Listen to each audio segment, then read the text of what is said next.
Hello Aries, Happy New Year.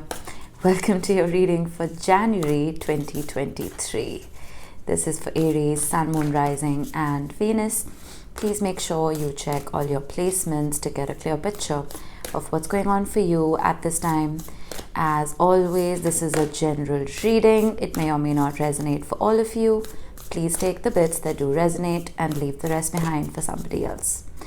Alright, now Aries, your 2023 overviews have been uploaded, and those are really long videos and exceptionally detailed, so you may want to have a look at that. And as for today, we are starting off, oh beautiful, we are starting off with a couple of archetypes, and then I will pull a simple past, present, future. Let's not complicate things. Mercury is retrograding, so is Mars. And there are bound to be a few hiccups regardless, so why tempt fate?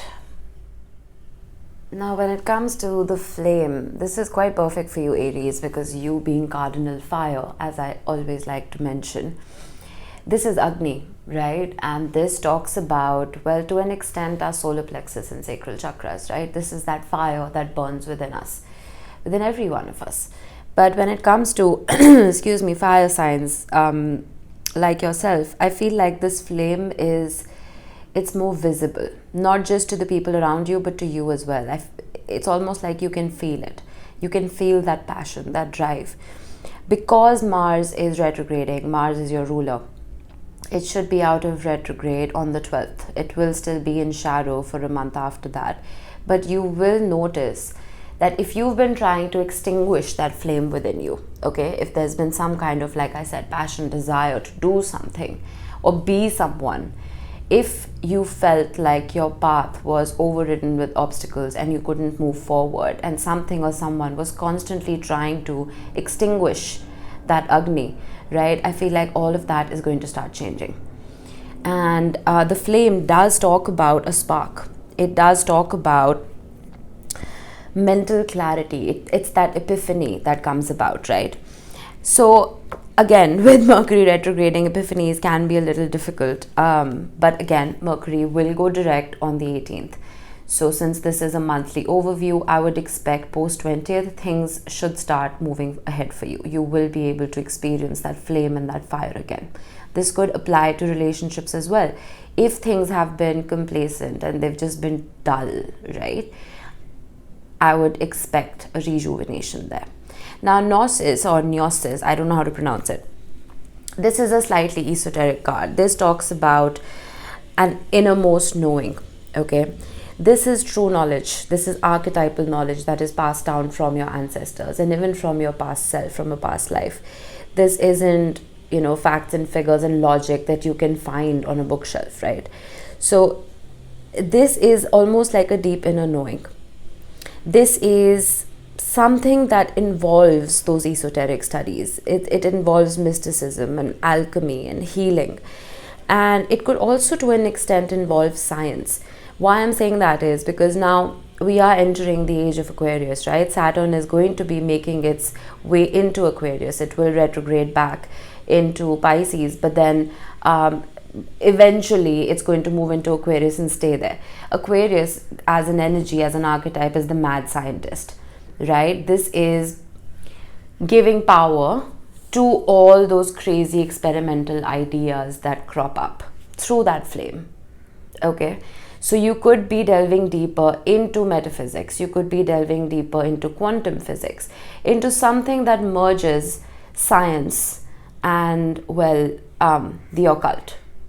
Okay, this is not going to resonate for all of you, but there could be, this is almost like, if you're familiar with the wisdom of the oracle, this is the why card, right? This is asking yourself questions only you know the answers to, right? That this is not something you can find on Google, okay? This is something that is deep inside your psyche. So this could even crop up in deep meditation if you're into meditating, and if you're not, I highly recommend it. All right, let's see now what we have for you. I'm going to pull one overall energy card, and then we will look at your past, present, future. Oh wow, come on, what a beautiful overall, the Ace of Cups. I'm going to hold that up just for a screenshot.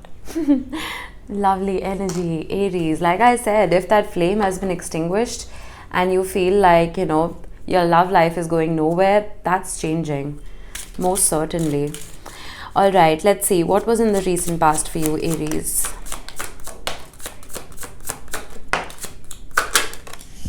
All right. We have the 10 of Pentacles. We have the 5 of Swords. And we have the King of Pentacles. I will clarify, but what I'm getting so far is that there may have been a false start regarding something. And most likely it has to do with matters of the heart. Now, the 10 of Pentacles is like winning the lottery, right? Not just materialistically, but emotionally. This is a family card. This is building a home with someone, building roots with somebody. But with the 5 of Swords, to an extent, either this could have been a false start, or it's possible that you, or whoever it is that you were dealing with, could be the King of Pentacles, Taurus, Virgo, Capricorn energy. No gender in tarot. It's possible that either of you were looking for a shortcut to this success. Okay, the 5 of Swords can be self-sabotage. It can be, I'm giving you an example, don't hate me for it. It can be that, oh, everyone's getting married, we should too. You know what I mean? So this is like, this could be an outside influence. This could just be the influence of social constructs. This could be each other's influence. You know what I mean? Something that was pushing you to do something that you probably weren't ready to do. It's possible for some of you. I will clarify. Actually, maybe I should before I pull your present and future. First, let's get a clarifier for the Ace of Cups for your overall energy.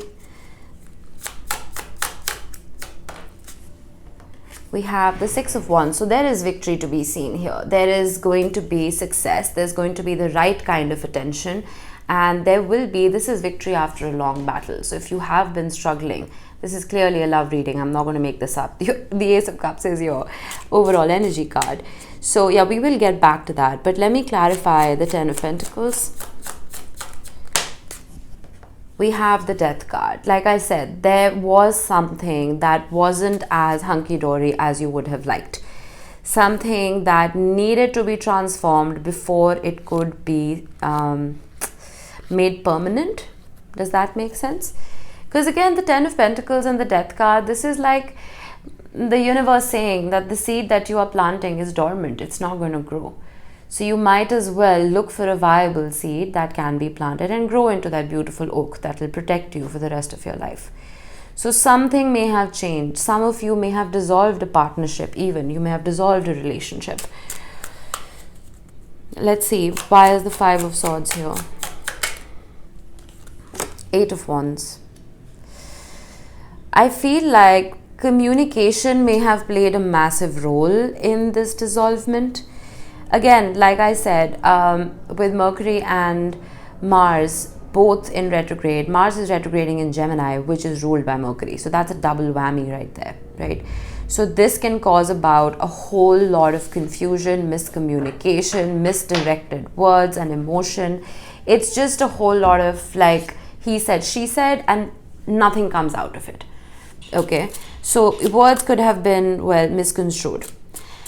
Let's see, why is the King of Pentacles here? This could be your energy. It could be the energy of someone you're dealing with, the lovers. There is love here eventually. Okay, and I feel like there always has been. So hold on to that. If nothing else, if you're going through a serious kind of transformation, if you're in your head with the 8 of Swords, hold on to that. This is a soul tie. This is a soul connection. Okay, let's not ruminate over the past. Let's see what we have coming in the present moment. Oh, beautiful energy. This is stunning. We have the 8 of Pentacles. We have the Awakening, which is the Judgment card. And we have the Hermit. You have a lot of Virgo energy here.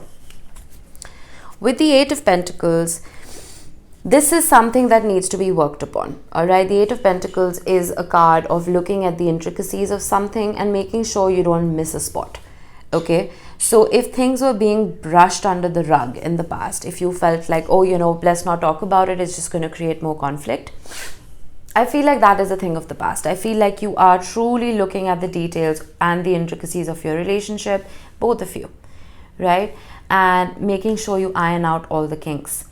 And because you are doing that, I feel like some of you are also working inherently with yourselves, you know, trying to reignite that flame within yourself.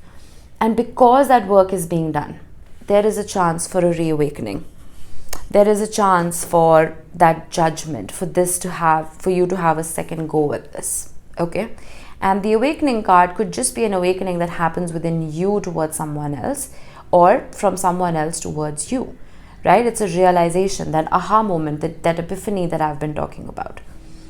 I'm also getting with the Eight of Pentacles and Gnosis, it's possible those questions that you've been asking yourself, you may have started a very spiritual path through whatever separation this was. Because that triggers it, right? Heartbreak triggers spirituality. I truly believe that. It triggers spiritual healing. So, and with the Hermit card, I don't think this is a card of, in this particular row, I don't think this is a card of isolation. This is more a card of self-reflection, because it's bookending the Eight of Pentacles. So I feel like deep study of the self, of your own psyche from both ends is what is going to help reawaken this in the right way. Okay, let's clarify the Eight of Pentacles. We have the Wheel of Fortune. There is a change coming. And what happens when you try and help yourself? The universe steps in and puts that hand on your back to support you, right? God helps those who help themselves. So does the universe.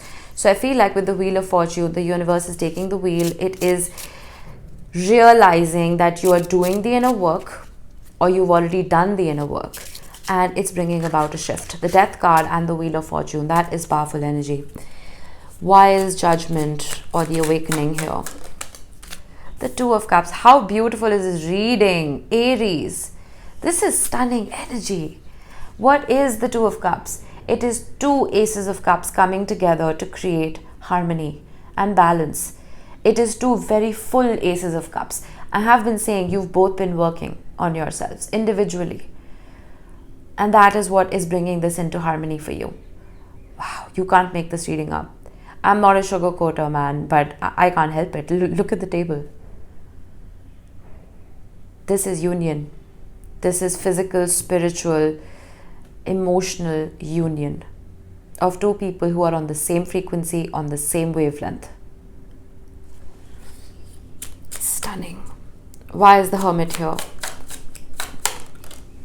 The Devil. Ooh, could just be a Capricorn, to be honest, because we have a lot of Earth happening here.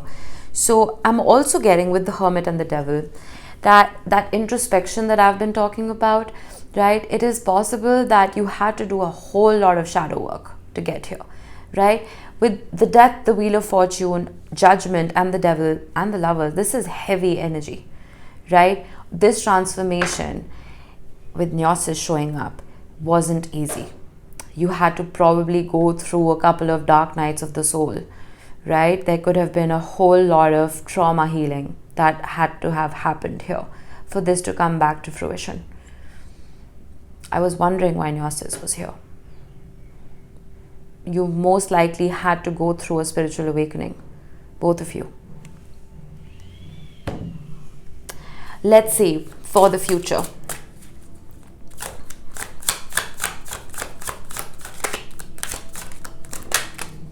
We have the Emperor. That's your energy, Aries, in your power. Stunning. The Page of Wands. Exploration, adventure, lightheartedness. And the Seven of Wands. Yikes, I did not want to see that. Finally, let's see the bottom of the deck. We have the King of Cups. Beautiful. What's under that? Two of Pentacles and the Chariot. With the Magician and the Empress. Okay. With the Emperor, the Page of Wands, and the Seven of Wands, I am getting what intuitively I got suddenly was that you don't want to experiment now. You want whatever this is to be stable. The Page of Wands, like I said, is adventure, it's exploration. I almost feel like you just want to settle down. A lot of you. The Emperor is a number 4. It talks about things that are permanent, that are stable, right? The 4 walls of a house, like I always say. The 4 cardinal directions, north, south, east, west. It could be the 4 seasons. So something that is permanent.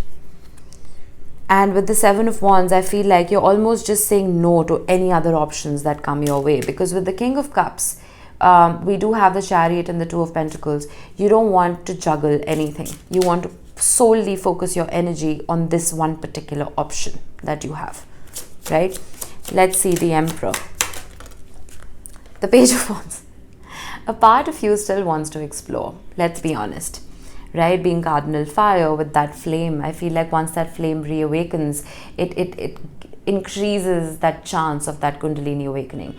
And when that does happen, I almost feel like we have boundless energy, right? So to an extent, I am getting, if you want to keep other options at bay, just make sure that things don't get, you don't get stuck in a rut. Okay, things don't get boring. Just make sure you keep the passion alive. You keep the adventurous spirit within your union alive. Right? Let go of control a little bit with the Emperor card. Why is the Page of Wands here? Again, temperance, balance, patience. Yeah, it's like balancing passion and stability, balancing excitement and permanence. You know what I mean? So infusing a little bit of that playfulness, but at the same time treating each other with respect. Again, King of Cups, temperance, very similar energies. Why is the 7 of Wands here? The 6 of Cups. Yeah, I feel like you're not letting past traumas within this union get you down. You are stabilizing yourself. The 6 of Cups is an energy of nostalgia. We have the Queen of Wands at the bottom of the deck. Do you need any other confirmations? The Queen of Wands is your energy, Aries. Wow, this is stunning. With the Strength card and Judgment again. Ace of Cups, the Hermit. Can't make this up. This reading is absolutely stunning. Look at this. Look at this. And then the Ace of Pentacles. Wow. What a beautiful reading. Listen, with this nostalgia card, it can go 2 ways. All right, you see here the Lovers, the Devil, and the 6 of Cups. This can be ruminating on the wrong things. This can be picking fights because you're constantly waiting for the other shoe to drop. Trust, all right? Trust with this King of Cups. Trust your intuition. Trust the strength of this relationship. It's possible that all of this doesn't come about within January. All right, this is too strong of a connection for it to just die down. So don't base it off the energy of just 1 month. Okay, I feel like focus. I'm not saying be fakely optimistic, but looking at your spread, I don't have one negative card here except, well, the 5 of Swords. So whatever it was that you were doing in the past that brought about a downfall to this relationship, just make sure you don't fall back into the same patterns. All right, like I said, 6 of Cups, it's a card of nostalgia. It's a card of doing something that you've always been doing. Let's change that around. All right, with the Emperor card, the Emperor can be very unchanging. Let's change that around. That's why the Page of Wands was here. Let's not ruminate. This is bound to be a success with the 6 of Wands and the Ace of Cups. It's bound to succeed. Just make sure you don't get in your head. All right, that was it for you, Aries. I hope this helped. I will see you in the next one. Bye-bye.